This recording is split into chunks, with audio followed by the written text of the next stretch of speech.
Welcome to the Bite Size Brilliance podcast. I'm your host, April Darley, and today we're going to talk about something a little woo woo and a little weird. So, hopefully, that's right up your alley because it's right up my alley. So, have you ever thought about or heard that emotions can be contagious? Now, if you're an empath, you're probably super familiar with this concept because you have a special skill that lets you pick up whatever is happening with the people around you. Some of you are so sensitive that you even can pick up the energy of a room you've never been in before, that you can tell something's off, something bad happened here. This is not a place I want to be. It's got a bad vibe to it, right?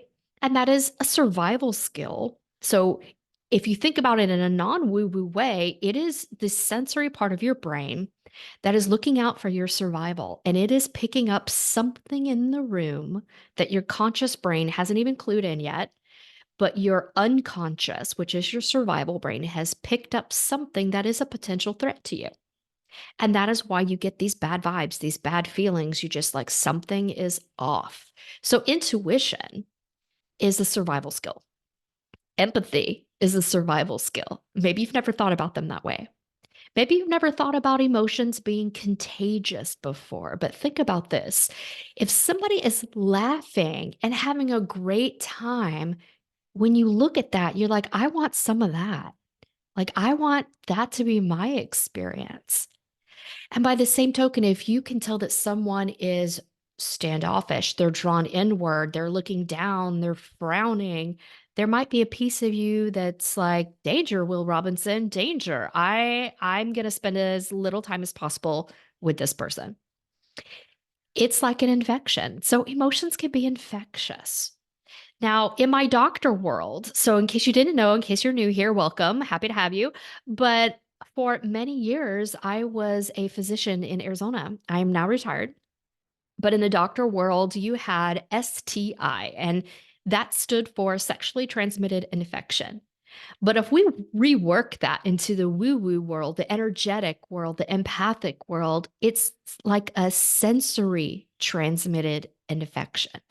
And you could be infected with joy, happiness, lightheartedness, something super fun, or you could be infected by the yuck, the goo, the depression, the anger, the bitterness, the resentment.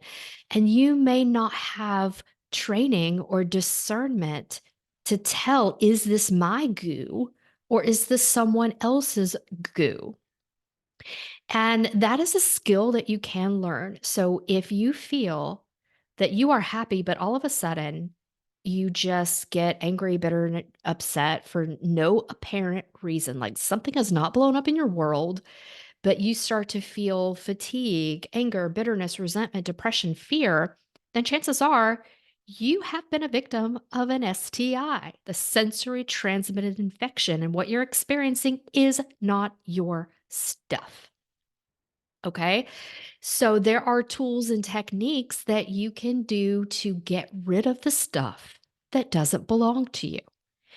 And I don't talk about it a lot. I don't know why I need to get better at this, but I wrote a book. It's on Amazon. It's a super quick read. And it's because my patients kept asking me over and over, yeah, I know I'm an empath, but what do I do about it? How do I get rid of this yuck? How do I feel better? So that is why I created this guide.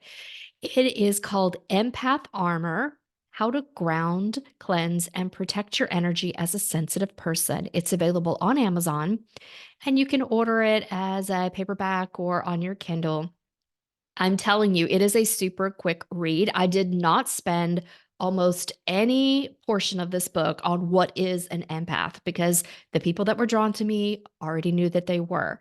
They just wanted to get better fast. So consider this like the express lane to feeling better fast as an empath. And you are going to be working in this book with crystals, angels, guided imagery, herbs like sage or palo santo, There is a choose your own adventure, something for everyone. So there are multiple ways to ground, cleanse, and shield your energy. And I wanted to just make you aware of what your options are. Because what I found in my own practice with empaths is sometimes they may remember to shield or ground, but cleansing was the step that they forgot the most or did not even know that that step existed. But it is just like a shower. You know how your skin starts to feel sweaty and gross if you don't take a daily shower? Your energetics, your aura gets the same way if you don't clear it of other people's junk, because it's one of your superpowers as an empath to kind of be like a sponge or a little piece of walking Velcro, and you're going to accidentally pick up stuff that doesn't belong to you because of this sensory transmitted infection type stuff. So, cleansing is one of the most important steps that an empath or sensitive person can take. I want you to ground, to shield, to cleanse. But if you forget to shield, then you're going to need to cleanse.